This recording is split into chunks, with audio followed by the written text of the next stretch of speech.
Hey guys, today I wanted to do my April wrap-up and my May TBR. I read quite a few books this month. Everything that I read was actually 22 different things, but they weren't all like full novels.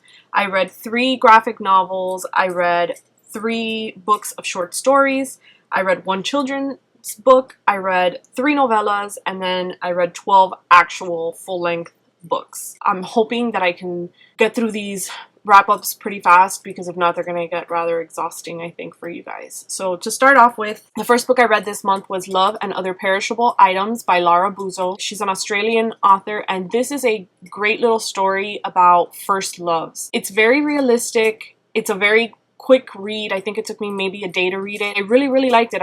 I highly recommend this. I had my eye on this book for quite a while before I was finally able to find a physical copy, but I am so glad I did. It's a wonderful little story. The next book I read was The Library by Sarah Stewart. I actually had this book in my haul, so I'm not gonna really get too into it, but it's wonderful. But it's a great little children's book for a kid who loves to read. I would really recommend this. It is super short and every page is illustrated, so I'm sure that they'll just breeze right through it. Next book I read this month was The Goddess Inheritance by Amy Carter.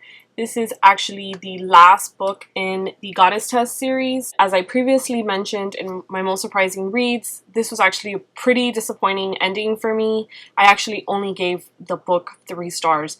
But the rest of the series is really good, and it's a wonderful take on Greek mythology. So if you're interested in that, maybe you should give it a shot. You might like the ending better than I did. The next 2 books that I read were actually graphic novels, and it was Buffy the Vampire Slayer, and it was number 6, Retreat, and number 7, Twilight. I really thought that I had all of them to finish off the series, but I was missing the final book in this graphic novel set, which is number 8. They're great. I was a huge fan of Buffy when it was on. I'm still a huge fan of Buffy. I watch it all the time. So this is just a great little additional storyline to the show. So if you're into that, this is definitely for you. The next book I read is actually a novella, and it's Finding Cinderella by Colleen Hoover. It is the 2.5 in the series of Hopeless, I believe, and she did write a second book from the guy's POV, which I haven't read yet, but I really wanted to read this novella. I really enjoyed it. I gave it 4 stars. The next full-length book I read this month was Alienated by Melissa Landers. I was very vocal while I was reading this book on Goodreads because I was just very iffy about the beginning. As the story progressed, I really fell in love with the characters, and I genuinely liked the way that she went with the story. I wasn't expecting for her to go that way. I thought in the beginning it was very similar to Star-Crossed, which is a show on television right now, and that was kind of annoying me because I do watch that show, so I was picking up a lot of the similarities. But as the story went on, like I said, she really did good things with it, and I'm really excited to read the sequel. And as I keep raving, this cover is just beautiful. I could stare at it for days. The next book I read this month is The Giver by Lois Lowry. This is about a utopian society, and it's really great. I don't know why. I really hadn't picked it up before because of the cover, but it is wonderful. I gave it 5 stars. I really wanted to do nothing but read this book until I got to the ending. The ending did confound me a little bit. I'm not gonna lie. I was a little annoyed by the ending, but it did not in any way deter from how great the book was as a whole. Next, I read pretty much every book in a series minus the final book that hasn't come out yet, and that's The Selection by Kira Cass. I read The Selection, I read the 2 novellas, The Prince and the Guard, and I also read The Elite. The 1 comes out later this month, so I really don't like reading series when they're not completed, so I feel like I had kind of put reading this series off, and then the other day I saw it and it was kind of an impulse buy. I grabbed it and I inhaled the whole series in the course of a day and a half or 2. I enjoyed it. I was not in love with the final book in the series, The Elite, so I'm really hoping that it gets better. But overall, I would say I gave this series anywhere from a 3.5 to 4 stars. Next we have Will Grayson by John Green and David Levithan. This is a dual perspective novel. I don't really want to get too into it because I feel like I've talked about it a couple of times already, but this is really a wonderful story. It's not really like anything I've read before, so that was something intriguing, and it was also not what I had in mind when I picked up the book. That being said, I really enjoyed the entire story, including the ending. The ending was probably my favorite part. I gave this book 5 stars. The next book I read was an adult romance novel. It's a contemporary one and it's called My Unexpected Forever. I'm pretty sure you can't see that at all. But it is the second book in a series based on a band that comes back, or the lead singer comes back to his hometown and some of the band follows, and it's all about love and kissy kissy and lovey-dovey. I enjoyed it for what it was. I think I gave it 3.5 stars, maybe 4 stars on Goodreads. It was good.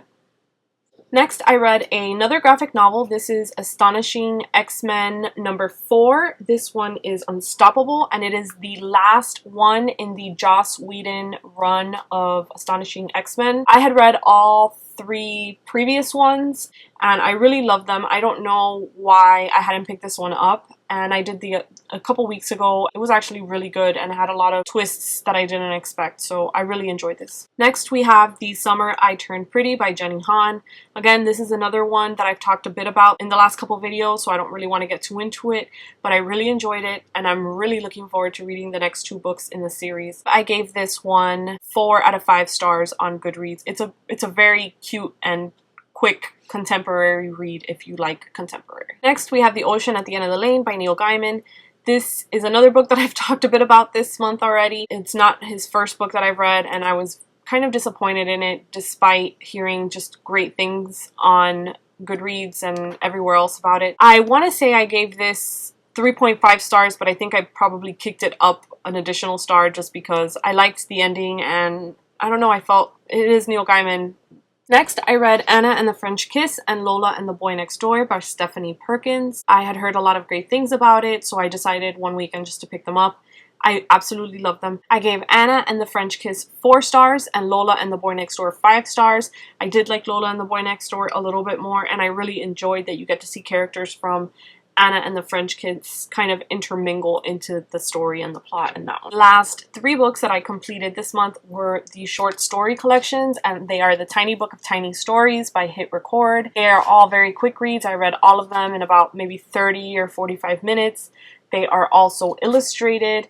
They're very cute, and I feel like if maybe you're not in the mood to read something heavy that night, these are great books to pick up. I gave them all 5 stars.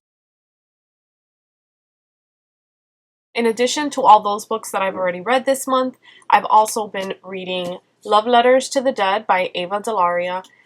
This book was in my haul, and I actually haven't gotten much farther along than when I hauled it. I'm hoping to finish this book tonight, so fingers crossed. I've also been listening to American Gods on audiobook on my way to and from work every day, and I am enjoying this so far a lot more than I enjoyed The Ocean at the End of the Lane. Aside from that, I pulled 1 book out of my TBR box for April, and aside from reading maybe 10 pages, I haven't read any of it, so I want to make it a priority to read this book in May, and that is A Great and Terrible Beauty by Libba Bray. It's been on my shelf forever. I don't know why I've never picked it up, but I'm really going to try to read this now in May. So aside from those 3 books that I'm already reading, I do have some books that I've already set aside to be read in May. I want to leave a little bit of leeway because I have some books on order that are supposed to be coming in the next couple weeks, and I would like to read some of them, so I don't want to overdo my TBR. That being said, the first book I want to read is Cruel Beauty by Rosamund Hodge. Next is To All the Boys I've Loved Before by Jenny Han. If I Stay by Gail Foreman. I really wanted to read this after seeing the trailer for the movie the other day, so I'm finally picking it up off my shelf to read it. Next is Aristotle and Dante Discover the Secrets of the Universe by Benjamin Alir Sands. Throne of Glass by Sarah J. Maas. The Nethergrim by Matthew Tobin. And I also want to read 2 graphic novels this month. Doctor Who Volume 1, The Hypothetical Gentleman, and Serenity, Those Left Behind. This is volume 1 of the Serenity graphic novel series. I am a huge Firefly fan, so I'm really excited to read this. Lastly, I'm going to pick 1 book out of my TBR box, and fingers crossed that I actually get to it. And that is The Secret Adventures of Charlotte Bronte in my horrible handwriting. Let me know in the comments below if you've read any of the books that I'm going to be reading in May or any of the books that I read in April and what your thoughts were on them. Bye!